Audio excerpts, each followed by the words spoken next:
of St. Lucia, Honorable Alan Chastanet, to address you.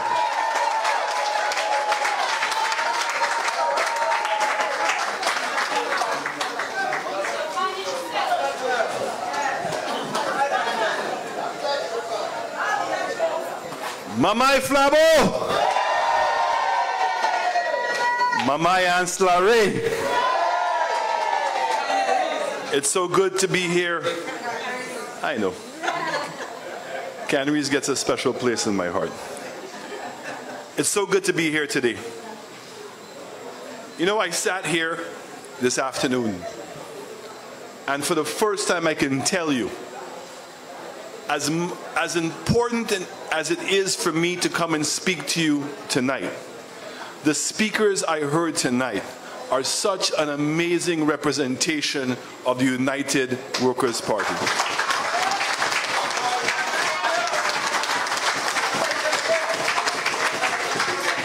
All of y'all have made me incredibly proud. I was even more proud that while I was out attending family business,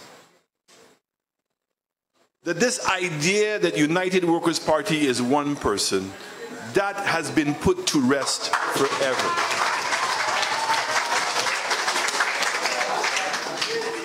This party and its members are on a move for change. Because very quickly after the elections, most of us started to realize that we are in trouble. We're starting to realize that when we said that Labour Party knew how to beat pans, but they did not have plans, we did not know how right we were.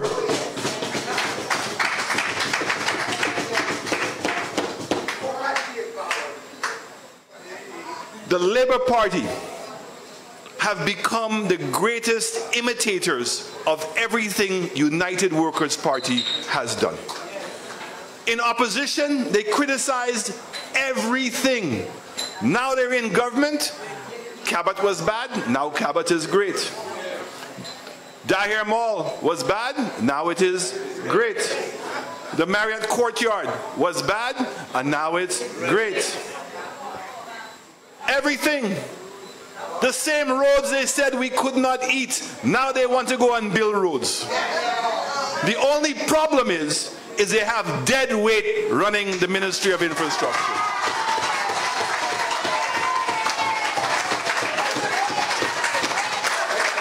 Sadly for the Labour Party, they are going to learn the hard way what we had already learned as United Workers' Party. But you know what is so great about the United Workers' Party? Is when we all knew that dead weight could not stay as a political leader or as a leader of the opposition, and we moved him. That we have a conscience and we gave him another chance. All of us. And we trusted him. And that is the mistake that we made in United Workers' Party. Because now I have to look back at all the different projects. Take the people from Choiseul, Saltibus Road. You're telling me 4 years to build the road in Saltibus? The Sabasha project, all we had to do was realign the road, Ministry of Infrastructure. 4 years, you can't move the road? Dead weight. But more than dead weight, he's a malicious, lying person, and we could never trust the snake again.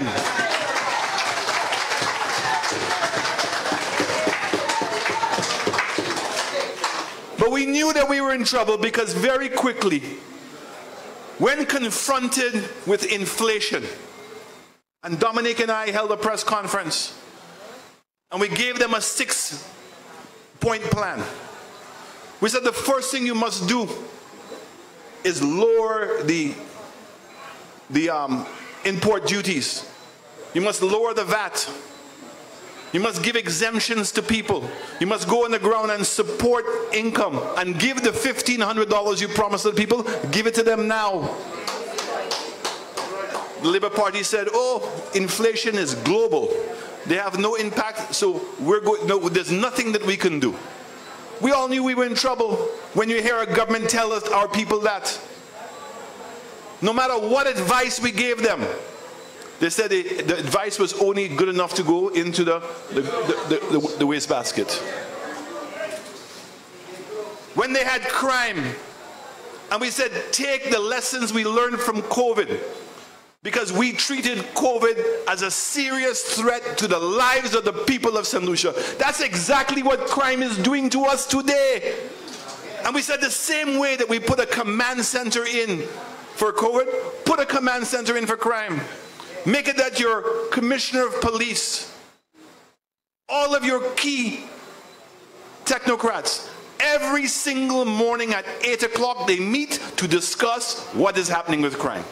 The Attorney General, the Director of Finance, and that when there is a problem, a solution is found and there's immediate coordination to make it happen. What did they do with the plan? In the garbage bin. When we said that we had a plan to introduce health care insurance, and they came and told the people of St. Lucia, oh, they're looking for the white paper. My people, what white paper? We had already passed the white paper. We were already implementing the health care insurance. So the same way you're looking for the lockbox, go and look in the same file and you'll find the health insurance. We told them you cannot afford universal health care. The government by itself cannot afford to do it.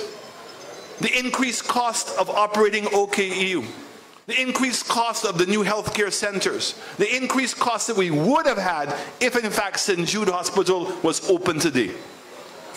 So the way the healthcare insurance would have worked is those persons who had jobs earning a salary above a certain amount, they would contribute to the $1,000 a year. That's what the cost was. $1,000.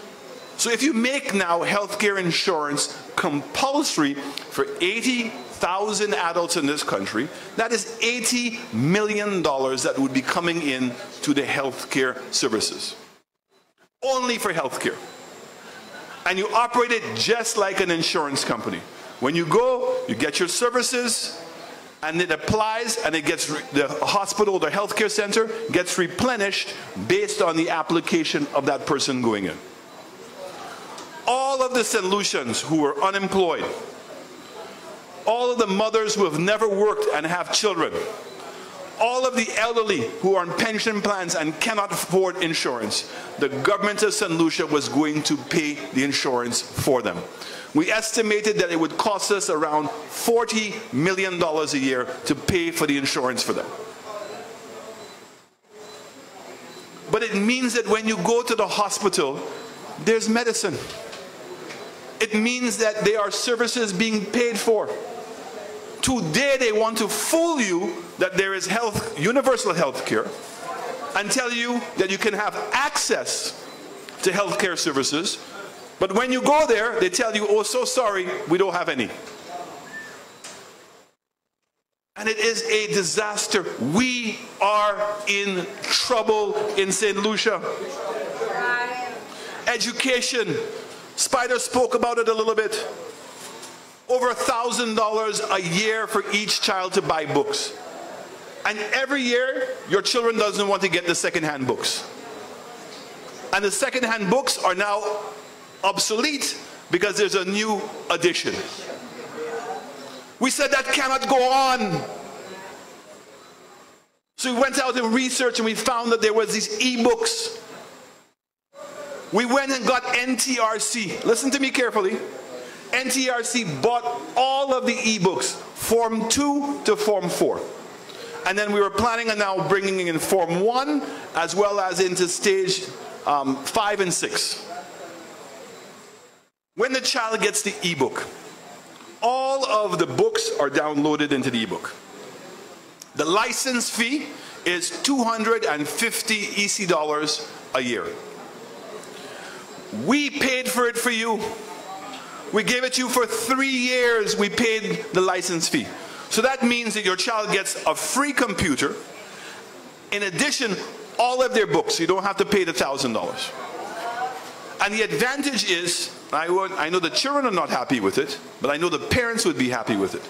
On the e-book, you cannot go on the internet and research what you want. What you can research is what you have to learn. And more importantly, all of the communication between your child and the teacher is on record. So when you go and meet with the teacher can show you what is going on. The teacher knows if the child did their homework.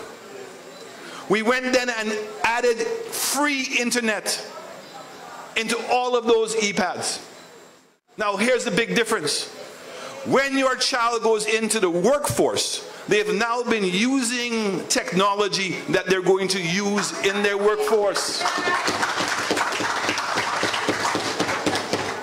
The Labour Party came and said to you, oh no, that's bad. Because that's going to give you too much power. That's going to be too easy. So instead, they're going to give your child a laptop that has nothing in it. Nothing. And we had that experiment years ago. The computers didn't last, and the children were not spending the time studying. They were spending their time doing other things on the computer. My people, we are in trouble in this country.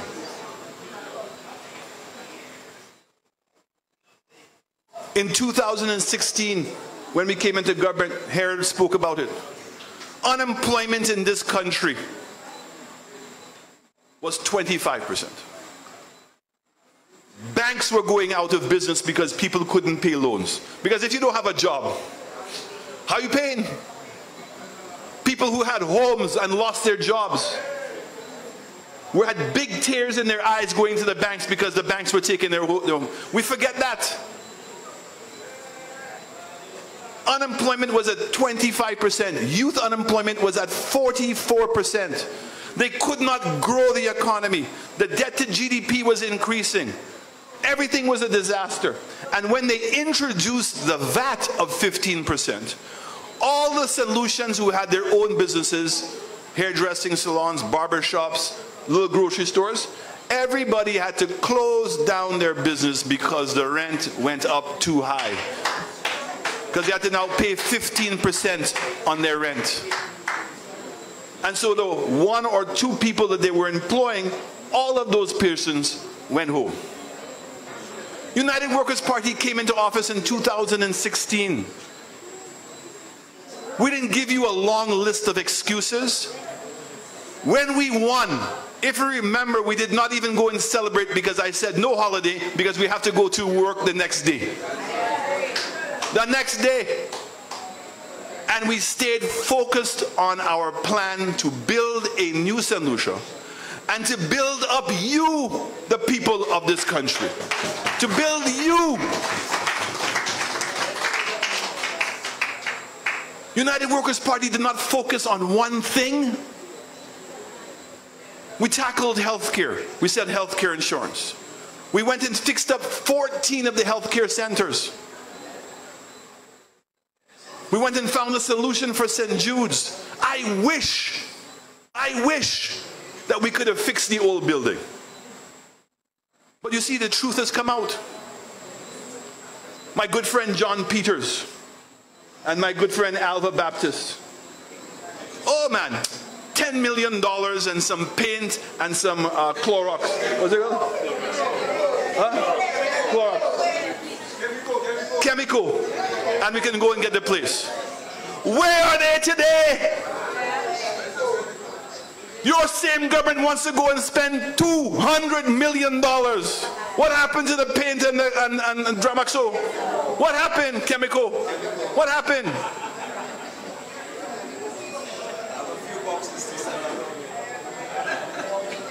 Where are we going? You have a brand new building that is a state-of-the-art building.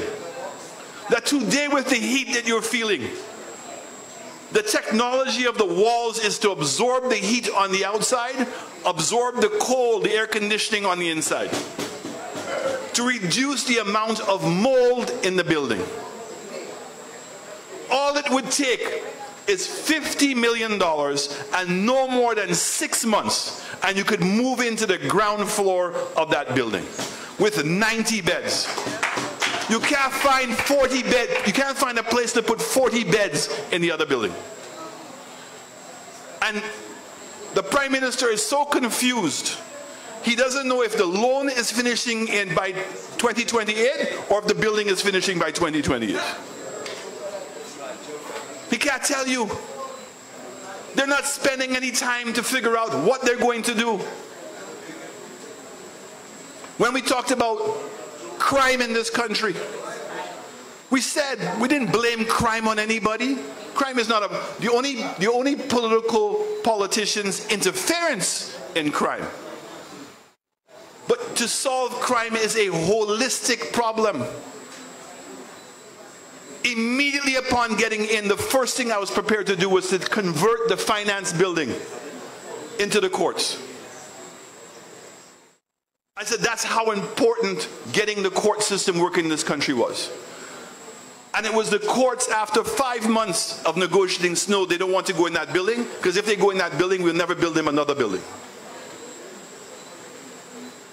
So we decided that we were going to convert the old police headquarters both into a police headquarters as well as a separate building for courthouses. Let me explain to you why.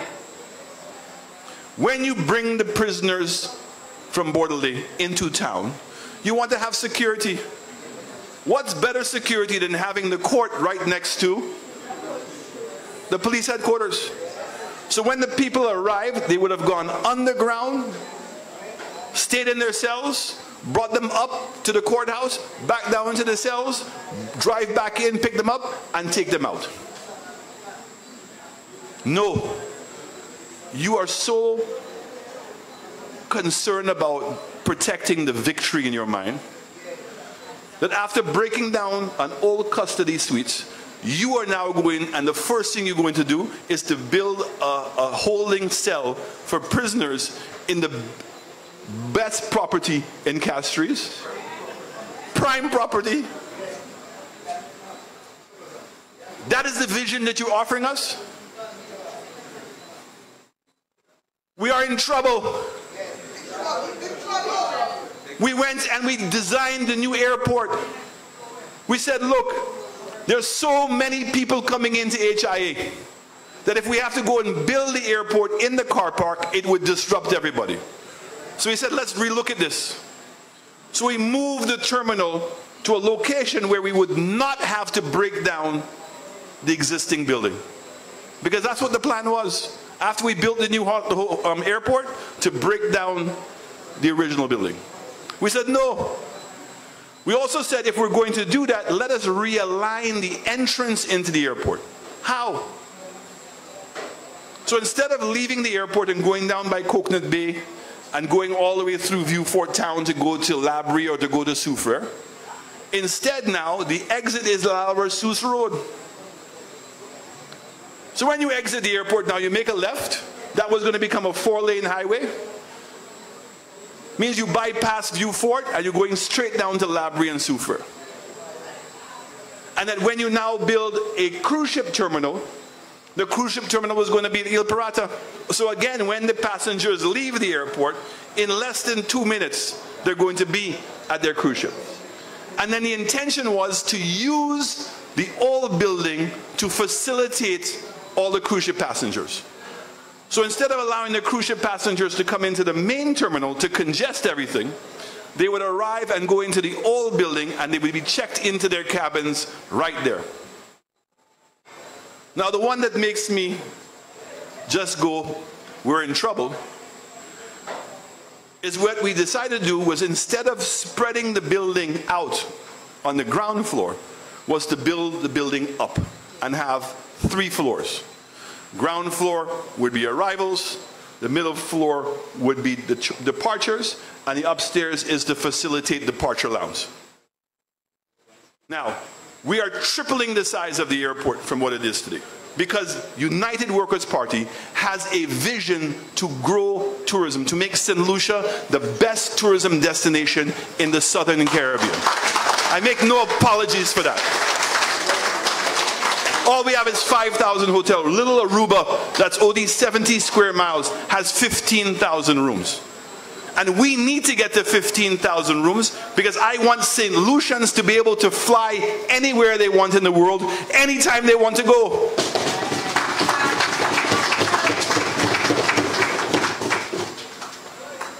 So we built a ramp. So it means when you're coming to drop somebody off, you go upstairs and you drop them off. When you want to pick somebody up, you go downstairs. And we have no chaos. And what did Philip Pierre tell you? He said he's never known that an airport has 2 floors. The same man who goes to Miami Airport. But when I was at Miami Airport last time, I now understand what he's saying. Because not only did they have a ramp upstairs, they also had parking upstairs. So he thought that when he saw the parking on the outside, that was the ground floor.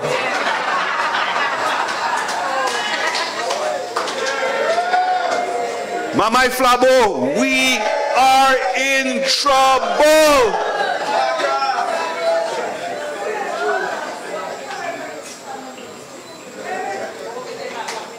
When I was on Timothy Polion's show, I spoke very importantly about our democracy in this country. And I want to reiterate, because I think it's very important that I say it again. The Constitution of St. Lucia is a contract. Okay? Because all of us cannot be in government every day. So when government is hiring people, when government is doing a contract, when government is doing things, 180,000 people cannot make a decision every day.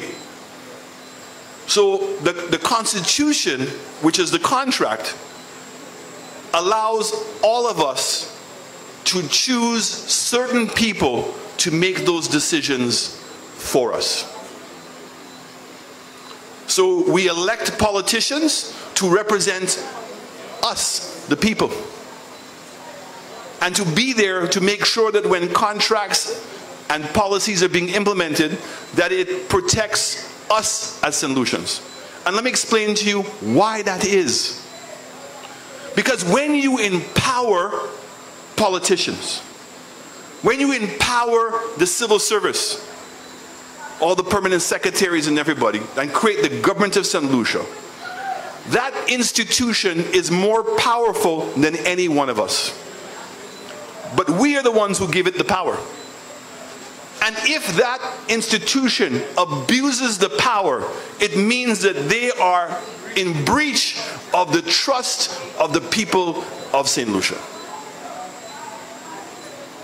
And so any laws or any action that the government or parliament takes cannot be to the detriment of any one person individually. So we agree, there are certain things that we're going to give up because we want to have a good security system. We want to have a good education system. We want to have a good healthcare system. We want to have good infrastructure in our country. But whenever they choose the policies to do that, it cannot be at the detriment of any individual. So here's what I mean.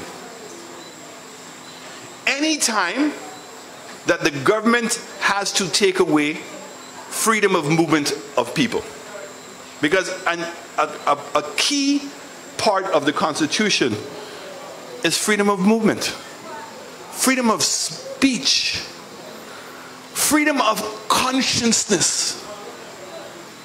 No government policy, no government action can deprive any one St. Lucian from any one of those things. And I know we are in trouble because we don't care.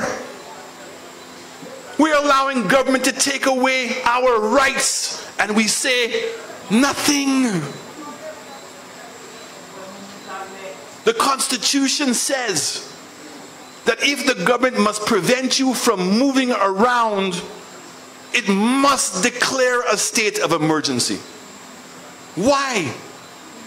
Because it means they must go to Parliament and say, what are the special circumstances that exist to take away the right of movement, the freedom of speech, the right of your freedom of conscience. They must explain that. And when they impose a state of emergency, it is required that every single action that they do to take away any one person's, let's not make this big, any one person's rights, it must be documented.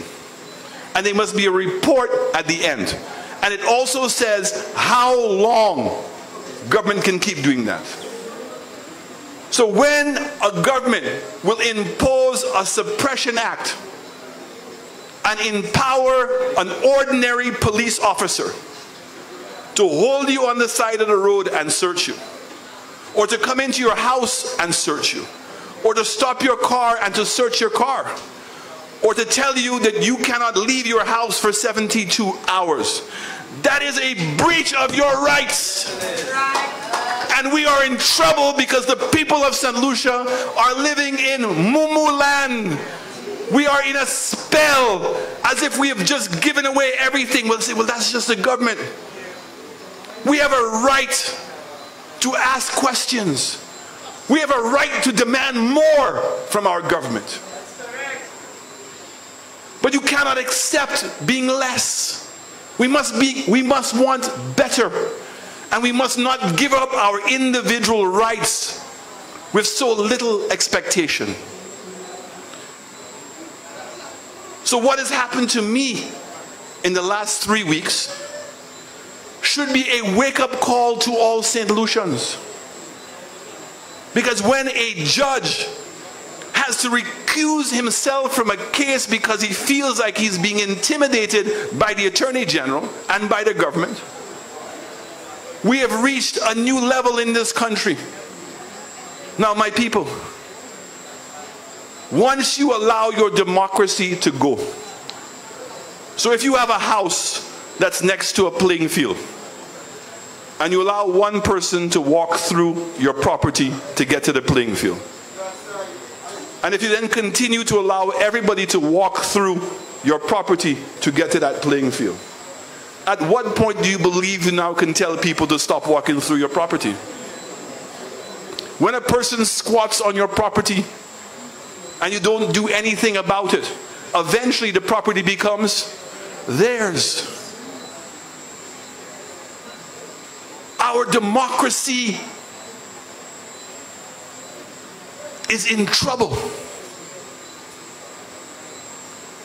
And if we don't see it, we are going to feel it. This is a serious moment in the time of the history of this country.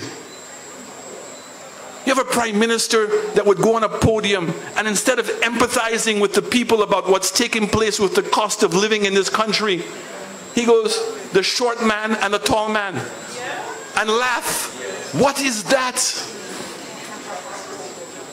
You telling me that you don't know the impact inflation is having? And what are you going to do? Increase the taxes by 2.5% and believe that that's not going to have an impact on people? Mamai Flabo, Mamai St. Lucia, we are in trouble. And when we are in trouble,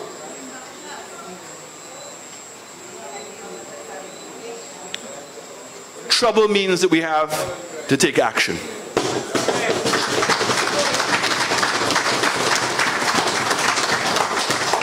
Trouble means we have to take a stand. We have to say this country is ours, this democracy is ours, and we are not going to let a government for any reason to take advantage of us. And that is why I said, the civil servants who are accountable to the people of this country, but are acting like they are accountable to the politicians, they themselves better wake up and smell the coffee. because we are not going to sit down and allow this to happen to us anymore.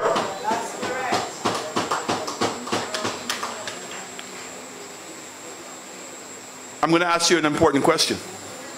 Do you care? Yes. Do you really care? I want to hear you say, I care. I care. I care. I'm going to take a stand. Time for action. So this executive is already taking action.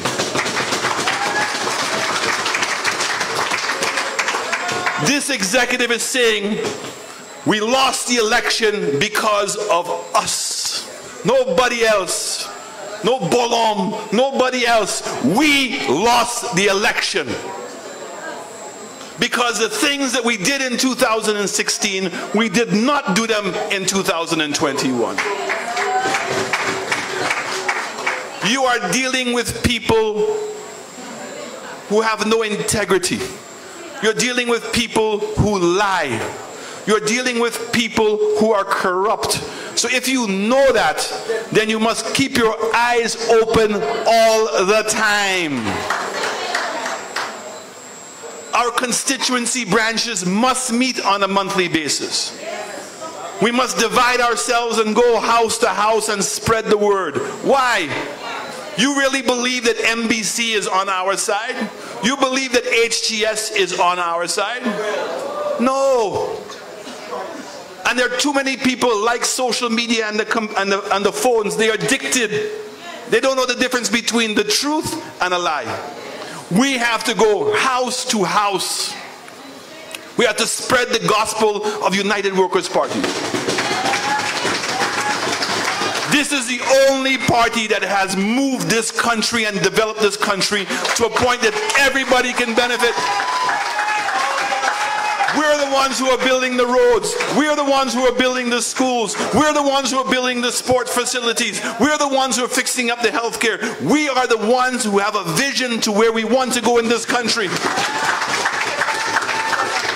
And everything that we want in this country is to make it better, not worse. Labour Party is interested in making this country worse so you can depend on them. But we now know that. So let us focus ourselves and prepare ourselves for the election. Let us put the energy in and show up to the meetings. Let our voices be heard on the radio and on social media, and let this government know that we are not going to allow them to take over our country. We are not going to allow them to destroy our democracy. I am not asking you to take front. I have taken front. I will stand up in Parliament. I will stand up in the courts. I will walk in the streets. I will say what has to be said. And I'm asking all of you, join me and let us take action. Thank you.